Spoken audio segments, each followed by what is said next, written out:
Magsimula na po sa ating pag-aaral po sa umakapang ito. Ito po tayo natapos yung nakarang linggo. Bale, chinya ko po yung ano po natin sa Facebook na nilalagay ni Brother Richard. Dito ko nakita yung pinakawaling slide na ating pinag-aaralan.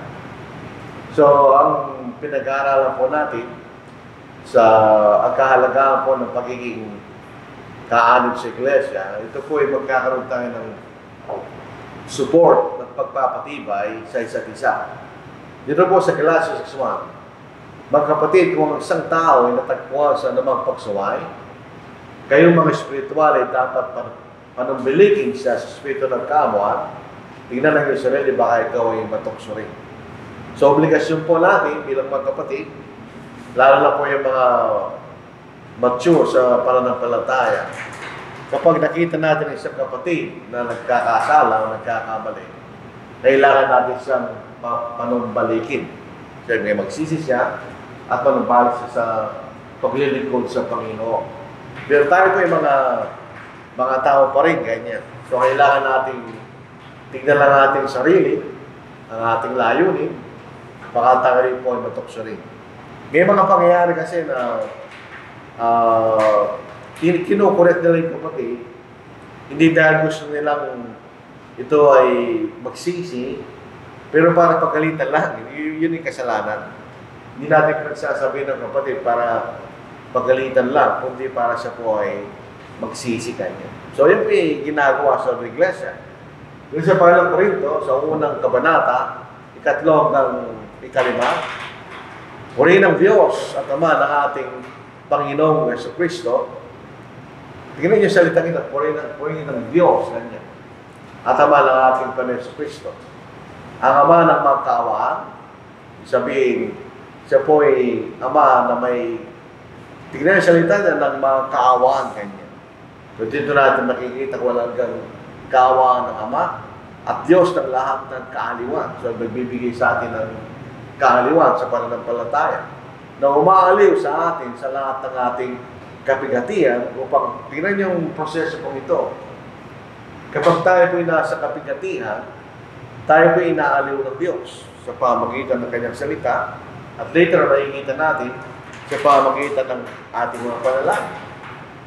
Kaya pag tayo po'y inaaliw, in other words, tayo po'y naibsan sa ating mga kapigatian, tayo naman kanya ay naaliw din natin ang sino man na nasa kapigatian.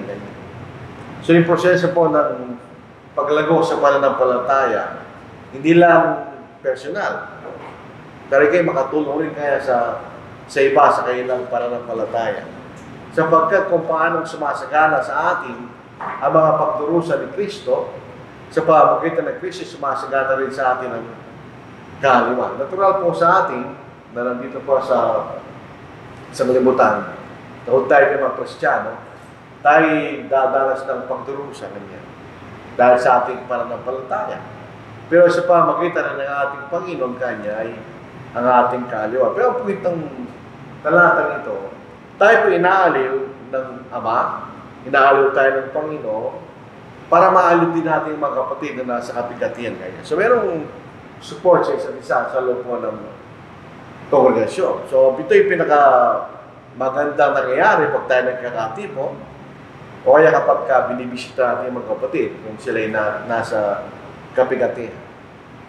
Ngayon, dito rin po sa iglesia na tayo po'y kaanib, nandito po yung kapangyarihan ng panalangin. Minsan hindi natin kailangan tulungan sa ibang paraan ng isang kapatid, kundi sa pamagitan ng panalangin. So alam po natin sa James chapter 4, sinasabi sa atin ng maligas na panalangin ng isang taong matuwid ay may nagagawa kanya. So pag tayo po ay nagkakatipon, napapasin natin, tayo po ay may panalangin. Kapag tayo po ay naumuna sa panalangin, hindi lang formula yung panalangin natin.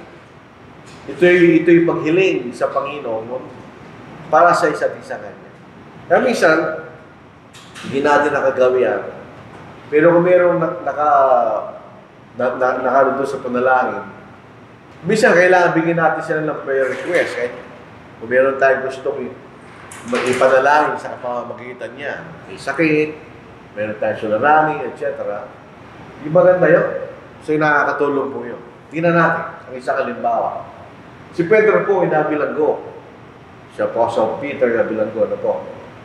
Sa Gawa, chapter 12, verse 5. Pero yung magkapatid sa Jerusalem, ang ginamit po rito ay iglesia kanya. Hindi lang sila nanalangin individually, pero nanalangin sila bilang isang kapulungan kanya. So, pinalangin nila si Pedro. Ay ang iglesia ay taimtim na nananalangin sa Diyos para sa kanya at si Pedro po ay napalay. So, ito po isang bagay na nakakatulong sa atin.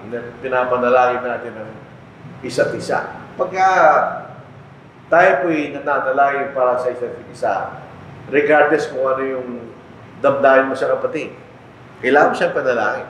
Doon po sa Matthew chapter 5, sinasabi sa atin ng Panginoon, ibigin mo yung kaaway kanya.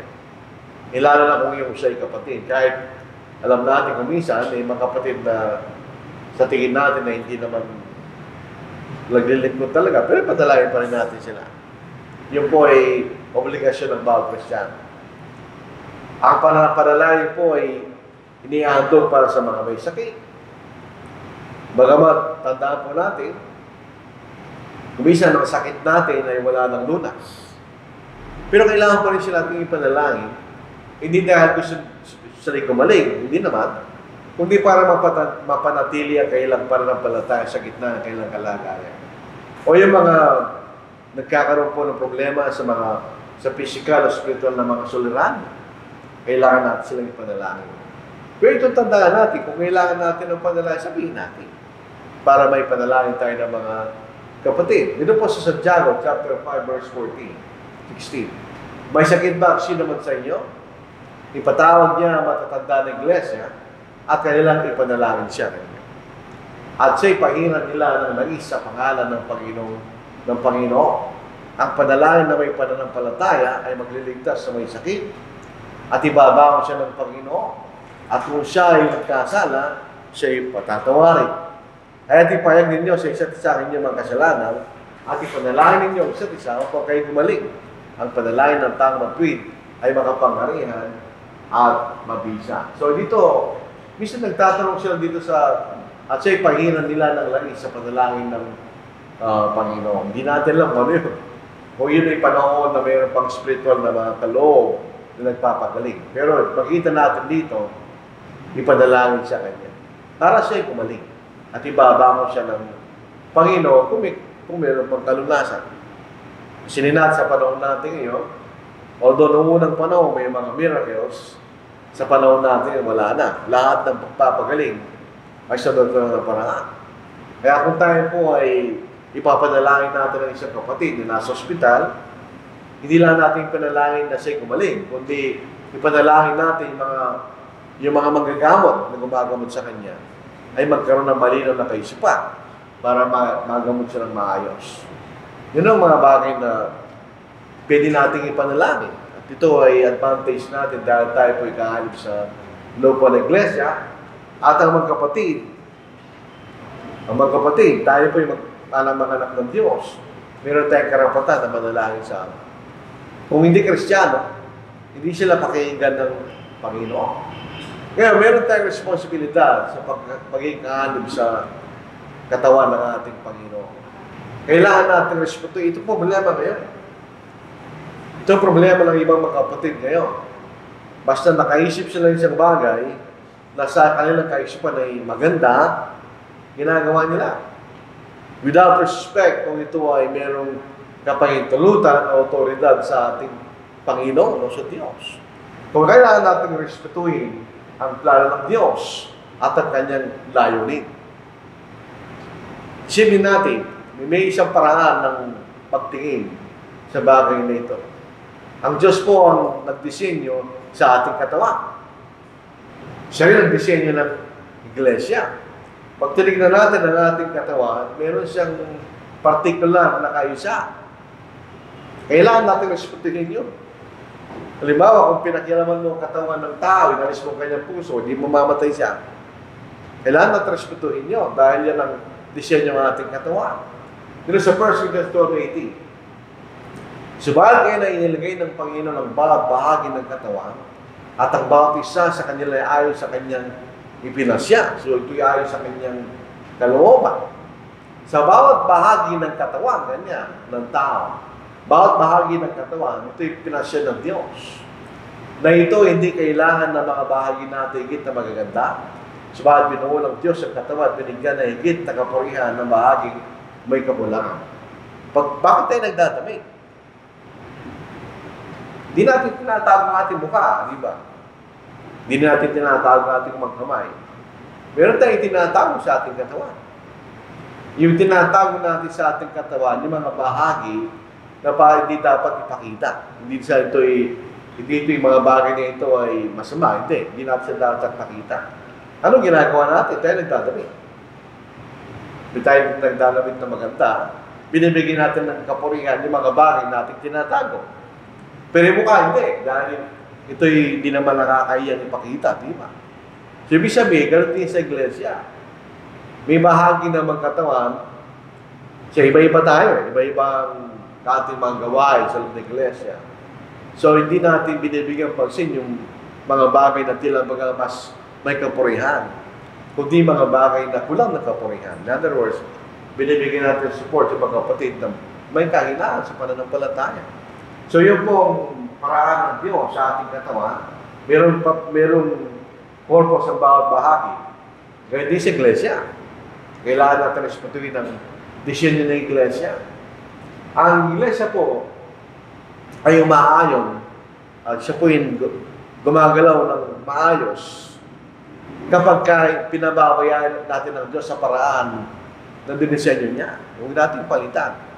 Kung ano sinasabi ng Panginoon, yun lang ang ating gagawin. Kailangan natin respetuhin na wala tayong karapatan. We are not authorized to make changes to the Lord's charge. Wala tayong karapatan. Diyos lang meron ng Panginoon. Kung ano ang gusto niya ipagawa sa atin, yun lang natin gagawin. Dito po sa Efeso, chapter 1, ito yung maliwanag po, ginamit ni Pablo ang larawan ng isang katawan in terms sa ating relationship sa Panginoon. Sa Ephesians 1 verses 22 to verse 23. At kanyang nilagay ang lahat ng mga bagay sa ilalim ng kanyang mga paa at ginawa siyang ulo ng lahat ng mga bagay sa iglesia na siyang katawan niya, ang kapuspusan niya na pumupuspos ng lahat sa lahat. So, ibig sabihin, siyang may otoridad sa lahat ng bagay na ginagawa natin at pinaniniwala natin sa loob ng iglesia. Wala tayong karapatan na palitan natin yun, mga kapatid.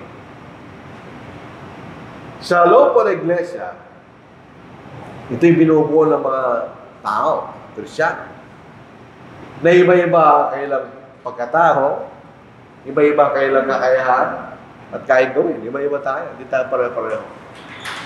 Kaya nga po kahit po sa mga mangaral, hindi sila pare-pareho.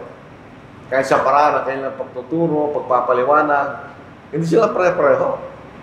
Pero hindi siya ng Diyos, kahit na hindi pare-pareho ang kakayahan, kaya gawin ng bawat isa, ay kailangan ng bahagi ng bawat isa. Dito sa Romans chapter 12, 2-8, ahama po ito. Sapagkat sinasabi ko, sa pamagitan ng biyaya na ibinigay sa akin ng bawat isa sa inyo, huwag mag-isip sa kanyang sarili na higit kaysa nararapat niyang isipin. Ibig sabihin, sa loob ng iglesia, pareho lang tayo. Iba-iba ang ating function, pero pareho lang tayo.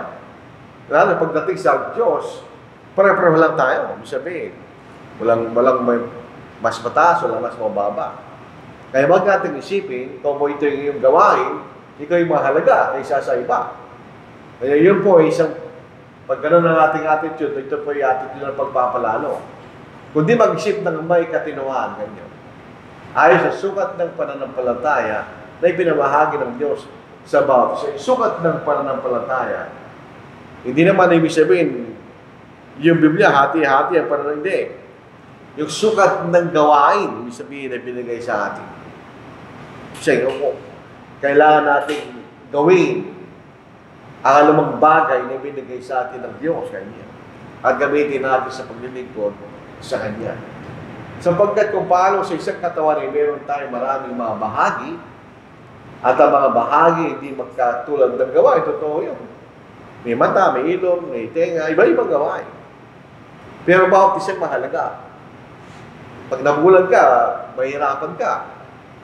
Pag nabingi ka, mahirapan ka rin. Pag naputulan ka ba'y plapa, mahirapan ka pa rin. Pero ang katawan, pag ito'y malusog, walang problema. Ito'y gagawang maayos, ayon sa kalooban ng Diyos. Kaya tayo na marami, isang katawan kay Kristo. Marami tayo. Pero tayo isang katawan kay Kristo. Ang pinag-uusapan rito, ito'y sunod sa Iglesia sa Rome, isang kongregasyon kay Kristo ngayon. At mga bahagi na sama-sama sa isa't isa. Ganon din sa katawan. Ang ibig sabihin nito, yung katawan, yung bawat bagay, sama-sama sa isa't isa yan. Hindi mo pwedeng mag-iwalay kamay doon sa paa. Magkasama sila. Meron lang sila isang layunin. Ganyan din sa iglesia ngayon. Ito pong sumunod na mga talata ay nandito, dahil na isulat ko ang ni Pablo ang kalat sa mga taga-Roma, meron pong spiritual gift. Tayo may mga kaloob na magkakaiba ay sa biyaya na binigay sa atin.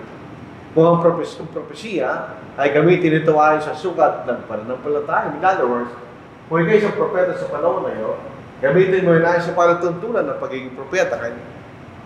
Kung paglilingkod ay sa paglilingkod, o pagtuturo sa pagtuturo. Kung ikay marunong magturo, kanya, ikay magturo. Ang mga nangangaral sa pangangaral, kanya. Dito magkaiba yung nagpagturo sa pangangaral. Ang nagbibigay, magbigay na may magandang loob. Ang namumuno, yung mga elders, ay may pagsisikap. Ang mahabagin ay may kasiglahan. Sabi-sabi, meron tayong magagawa ay sa oportunidad na binigay sa atin ng Diyos. At gamitin natin yun. Yung isa yung mahalaga yun sa loob ng local church. Although ang local church hindi katulad ng katawan literally na ito'y perfect sa kanyang pag-aayos. Sa atin kasi meron kakulangan ng bawat isa. Meron pang immature na pananampalataya. Kaya kailangan na tayo tulungan natin ang isa't isa. Hinggitan natin. So, kailangan natin respetuhin ang patan ng iglesia. At yung ating role sa loob ng iglesia ngayon. Meron tayong gagawin. Hindi lang tayo nakaupo, nakikinig. Kailangan natin gamitin yung ating tatalal sa binigay sa atin ng Diyos ayon sa kanyang kalooban. Gamitin natin yan ayon sa kanyang kalooban. Meron isang nagmamatwin. Sabi niya, ako'y marunong tumugtog. Ganyan. Ito'y binigay sa akin ng Diyos. So, pwede akong tumugtog. Hindi na sa kalooban ng Diyos. Gamitin natin yung mga kaloob, yung mga kakayahan ay sa kalooban ng Diyos. Ganyan. May nagsabi pa, ako'y marunong magluto. Ganyan. So, magluluto ko sa loob ng iglesia. Hindi ito'y ay sa kanyang kalooban. Ganyan. Makikita natin. Gamitin natin ang ating ibinigay sa atin ng Panginoon ayon sa kalooban niya. We have to respect the authority of Christ. Ito sinasabi ko kanina. Marami tayo nakikita sa Facebook na nakapagtataka. Meron kami nakita, parang meron silang binyag. Meron ninong, may ninang, meron silang seremonya, yung sa bawat sanggol, maliban na hindi nila milisikan, yun ang pagkakaiba. Tapos pinirmahan pa nila yung certificate. Sabi namin, saan nila nakukuha yun? Ang kulang na lang doon, bisikan mo lang yung ulo ng bata, binyag din. Kailangan natin respetuhin ang katoridad ng Panginoon. At kanyang inilagay lahat ng mga bagay sa ilalim ng kanyang mga paa. Pag sinasabing sa ibabaw, ilalim ng kanyang mga paa, tinututuwa mo lang siya. Ibig sabihin, kung ang isang bagay nasa ilalim ng paa, pwede mo siya sarain o sa akin. Meron kang kapangyarihan, ibig sabihin, sa lahat ng mga bagay. At ginawa siyang ulo ng lahat ng mga bagay. Sa iglesia, itong dalawang ito pareho lang. Kung siya nasa ilalim yung mga paa, ikay may autoridad sa kanya. So, kung sino man lang inaapakan mo. Pagka ikay ulo, ikaw naman ang nasusunod. Ganyan. Na siya katawan niya, ito yung iglesia, ang kapuspusan niya na pumupuspos ng lahat sa lahat. So walang agad yung kanyang kapuspusan. So kailangan natin respetuhin ang autoridad ng Panginoon bilang responsibilidad sa loob ng katawan. Kung tayo maging pagpinagmumulan ng pagkababahagi o problema. As much as possible, yun ang ating isipin. So ito po yung isang larawan ng isang katawan. Diba? Si Kristo yung ulo, kanya. At ang katawan ay iglesia, yung makita natin. So kung siya, sa literal na katawan, ang ulo, ang nasusunod sa buong katawan. Gusto kong ilalawan dito sa physical na paraan. Ang ating utak, siya yung kumukontrol sa buong katawan. Yung ating paghinga, o naman, dahil utak ng kumukontrol yan. Pag nasira yung utak mo, hindi yung isip ha, yung utak mo, may bahagi na sira dyan, yung bahagi kinokontrol niya, hindi mo na magagawa yung magagamit yun. Yun ay nangyari sa mga stroke. Ano po? Kung ang tinamaan ng stroke, yung hindi na nakaroon ng namatay na bahagi ng utak mo, hindi mo na magagalaw yung magagamit yung bahagi kinokontrol, no? Dahil siya kumukontrol sa ating katawan. So si Kristo yung ulo, ibig sabihin siya yung kumukontrol sa iglesia kanya.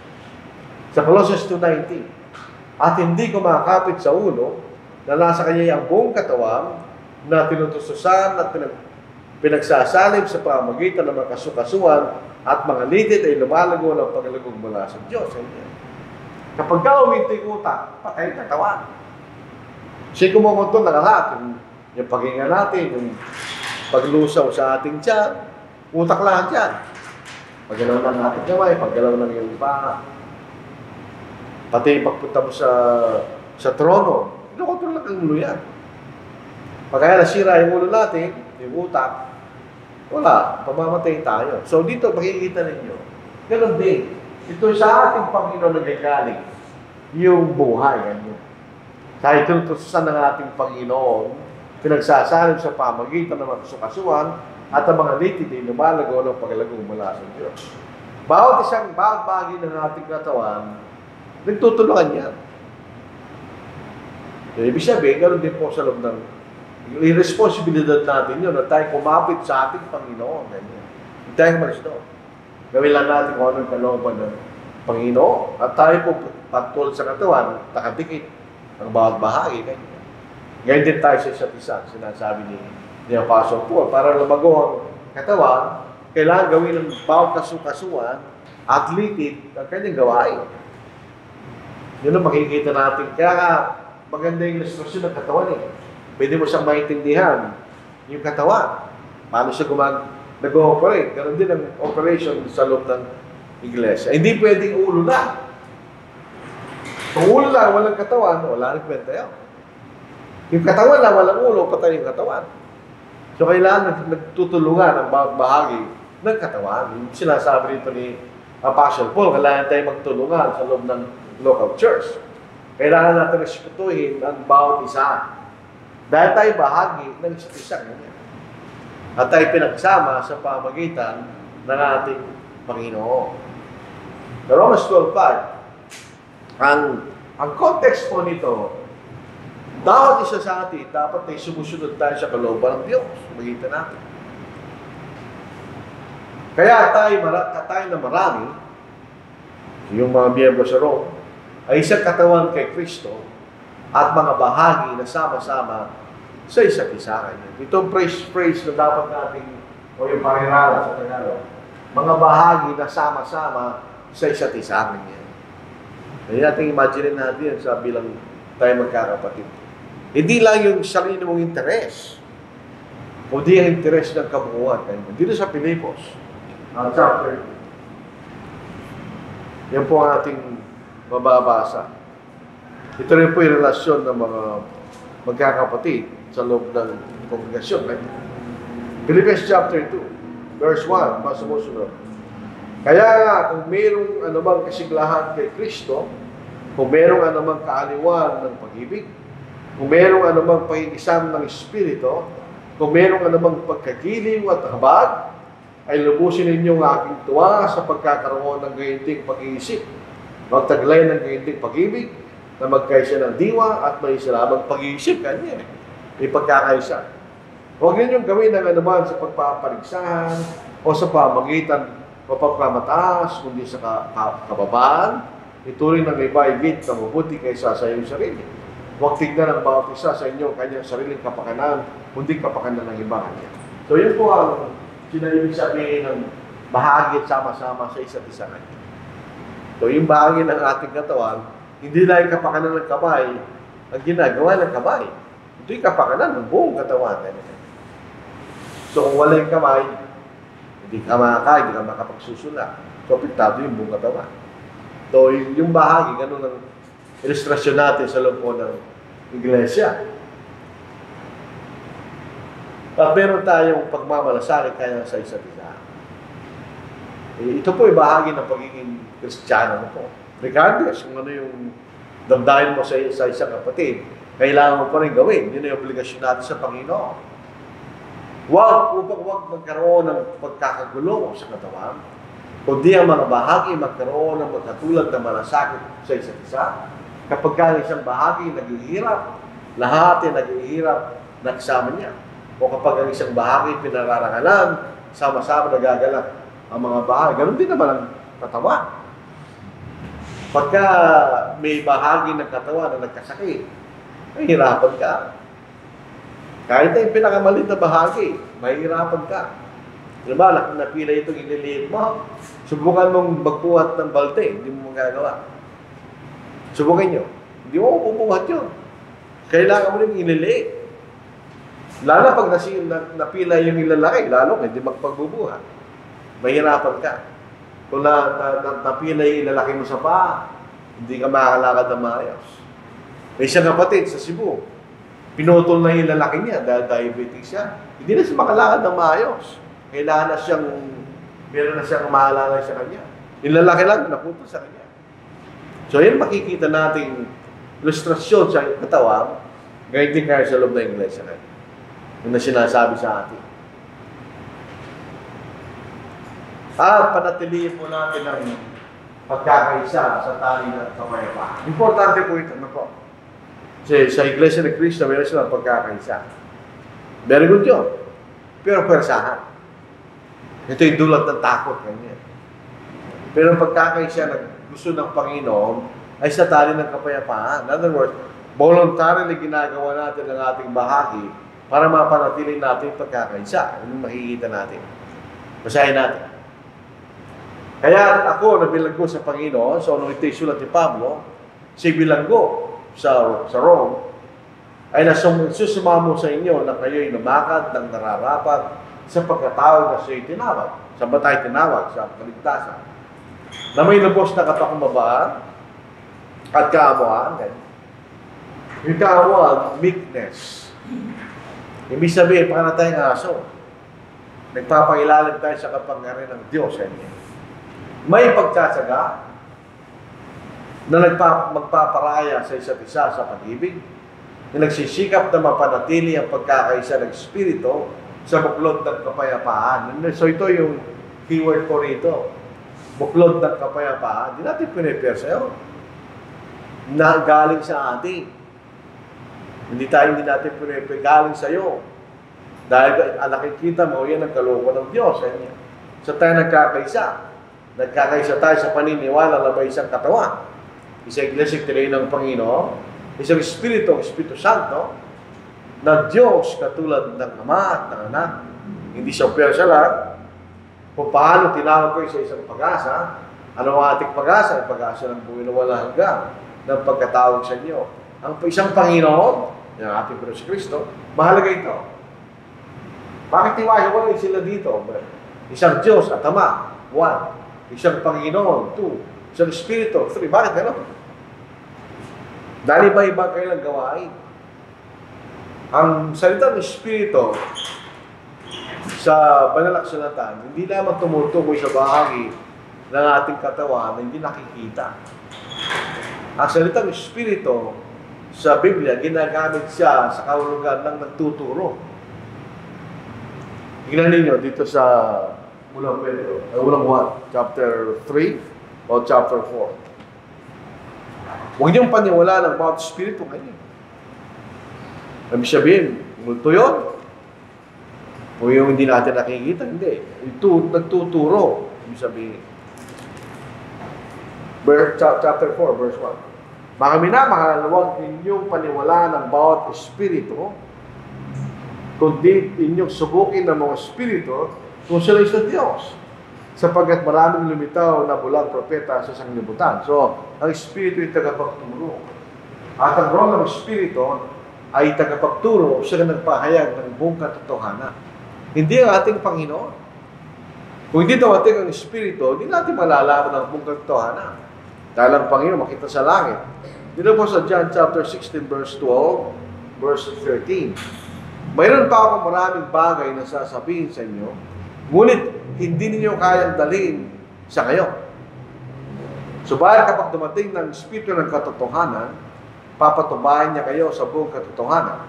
Sapagkat hindi siya magsasalita ng mula sa kanyang sarili, kundi nga namang bagay na kanyang marinig, yun ang kanyang sasabihin, at yan ipahayag sa inyo mga bagay na yan ang trabaho niya. Kaya isang Panginoon, isa lang ang nasusunod ng Panginoon. Kung gusto nating maligtas ang Panginoon, magliligtas sa atin, hindi nga ba, hindi Espiritu Santo. Isang pananampalataya, yun ang Ebanghelyo. Isang bautismo, yung nilugong para sa kaligtasan, at isang Diyos at Ama. So anong role niya? Siya isang Ama. So meron tayong Diyos na tagapagturo, yan ang Espiritu Santo. Merong Diyos na ating sinusunod. Sa panahon na ito, yan ang ating Panginoon. At meron tayong Diyos na Ama. Na ng lahat, at siyang nasa ibabaw ng lahat, at sumasa lahat, at nasa lahat. So yun kung bakit nagkakahiwalay sila dyan. Dahil pinakikilala kailang gawain. At ang lang ang relasyon nila sa bawat sa atin. So kailangan natin panatiliin ng pagkakaisa. Huwag na mangyari na tayo magiging pinagagalingan ng kaguluhan. Sa Colossians 3:12, bilang mga hinirang ng Diyos, mga banal at minamahal, magbihis kayo ng kahabagan. Kahabagan sapagkat tayo po'y kinahabagan. Mercy dahil tayo po'y kinahabagan ng Diyos. Magkabaitan, kindness. Magkababang loob, humility. Nagkaamuan. Ito po ay sabihin ng kaamuan, isipin lang niyo yung aso. Siya'y maamo. Hindi dahil wala siyang kapangyarihan, kagating ka. Kundi nagpapangilalim siya sa iyo, kanya. At nagkatyagaan. Siyempre, dahil wala pa tayo sa langit. Pagtiisan ninyo ang isa't isa. At kung sino man ay may reklamo laban sa kanino man, pagpatawaran kayo isa't isa, kung paano pinatawag kayo ng Panginoon, ay gayon din naman ang inyong gawin. Ito yung bigat na responsibilidad. Kapag tayo nagkasala, tayo nagsisisi.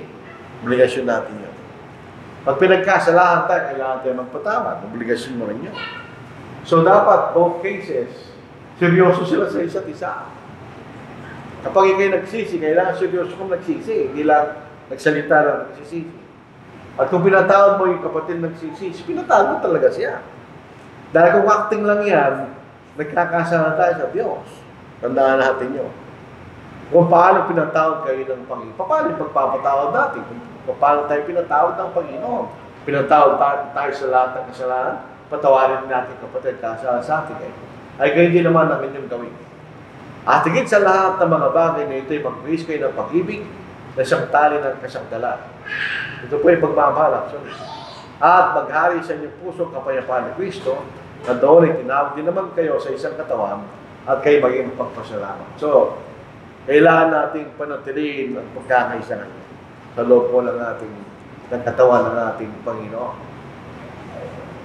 Kailangan nating gawin ang ating bahagi. We have to do our share. Right? Ito naman ang ating magagawa. Hindi ka marunong magturo, huwag ka magturo. Pwede ibig sabihin, wala kang magagawa.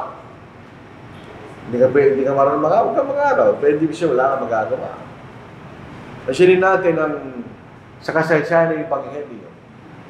Ang mga may malaking bahagi na ginampanan ay mga babae.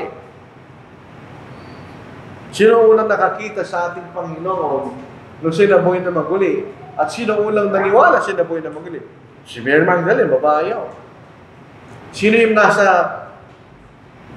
tabi ng krus ng ating Panginoon.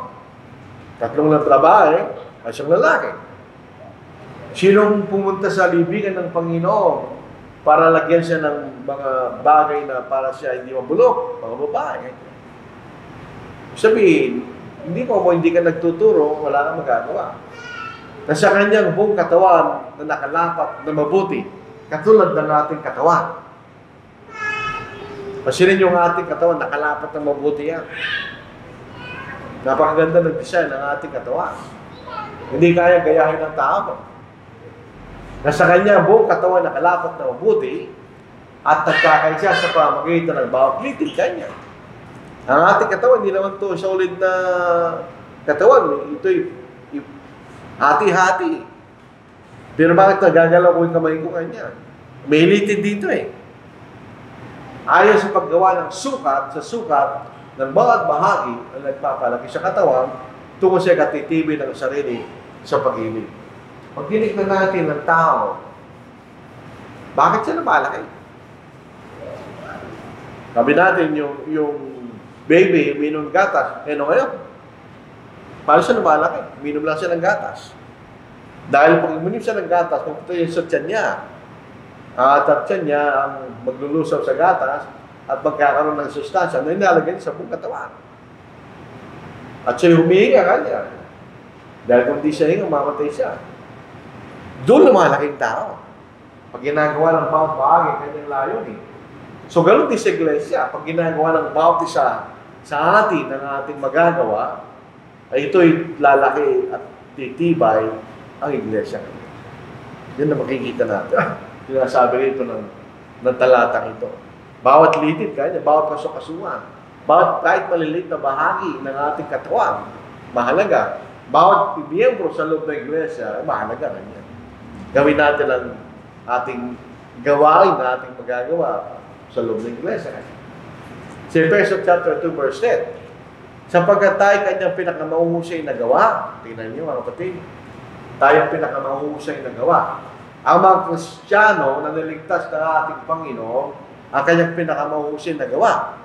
Supposedly, nung tayo nalangin ng Diyos, sa laman ng Eden, tayo ang pinakamahusay na gawa. Hindi sa lahat ng nilang ng Diyos. Kaya lang, nagkasala yung tao, so hindi na siya pinakamahusay. Nasira na kasalanan.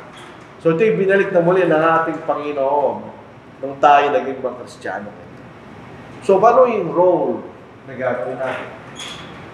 Na nilalang kay Kristo Jesus para sa mabubuting gawa na inihanda ng Diyos ng una pa kung siya nating lakaran. Pag nakikita natin sa itang mabubuting gawa, ang nalilimit ang ating kaisipan doon sa pagtulog. Hindi na ibig sabihin ng talata.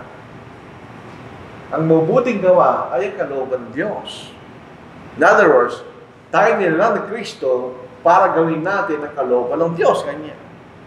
Na ito inihanda ng Diyos ng una upang siya nating lakaran. Hindi yung nagtutumutulong ka lang. Kaya bahagi yun. Pero hindi lamang yun. May ibig sabihin makikita sa talatang ito. So, para magawa natin ang ating goal sa loob ng iglesia, kailangan natin gawin ang kalooban ng Diyos. Hindi naman natin pwedeng gawin ang ating layunin kung sumasalang tayo sa kalooban ng Diyos. So, yun po. Ngayon, dito na po tayo matatapos sa ibang sektor naman ito. Ito sa bahagi ito na natin mag-aaral, iba-iba tayo. Pero, pantay-pantay. Yung makikita natin. Sa ibang mga denomination, hindi sila pantay. Sa loob ng bawa, for example lang, sa Roman Catholic Church, yung salitang church, hindi yung mga Katoliko. Ang salitang church ay yung hierarchy. Nasa taas yung Pope, College of Cardinal, kanya hanggang sa pinakamababa, yung mga parish priest. Yun ang church ang nila. So, hindi yan tinatawag lang ng clergy. So, iba yung mga clergy, mas mataas sila, kaysa sa mga miyembro. Walang say yung mga miyembro eh. Ang may say yung church, kanya, yung hierarchy. Ganoon din sa mga Protestant churches, ganoon din sila. Yung pastor kanya ay mas mataas kaysa mga miyembro. Sa loob ng iglesia ng ating Panginoon, walang ganon. Hindi ko mag-preacher siya na susunod. Hindi. Parang tayo pantay-pantay lang tayo. Sumusunod lamang sa kalooban ng Diyos. So, dito natin natapos.